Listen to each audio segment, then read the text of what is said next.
The length and breadth of a square are increased by 40% and 30% respectively. Area of the square, resulting square, exceed the former 1 by. சரி கவனிங்க, இது வந்து எக்ஸிட்ஸ்னு வரும்.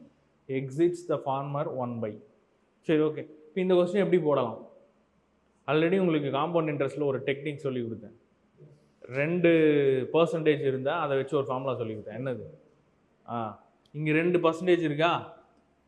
இங்கே வந்து சப்போஸ் அவன் இன்க்ரீஸ்ன்னு சொன்னால் பாசிட்டிவில் எடுத்துங்க, இதுவும் இன்க்ரீஸ்னா பாசிட்டிவில் எடுத்துங்க. சப்போஸ் ஒன்று இன்க்ரீஸ் ஒன்று டிக்ரீஸ்னா எது இன்க்ரீஸோ அதை பாசிட்டிவில் எடுத்துங்க, நெகட்டிவ்ன்றது டிக்ரீஸாக எடுத்துங்க. ஓகேவா? இப்போ இங்கே ரெண்டுமே பாசிட்டிவ்ன்றதுனால நான் என்ன பண்ண போகிறேன், 40 + 30 + 1200 by 100. ஏன் 1200? ரெண்டுத்தையும் மல்டிப்ளை பண்ண போகிறேன். இப்போ 70 + இது என்னன்னு வரும், 12. இப்போ 82%.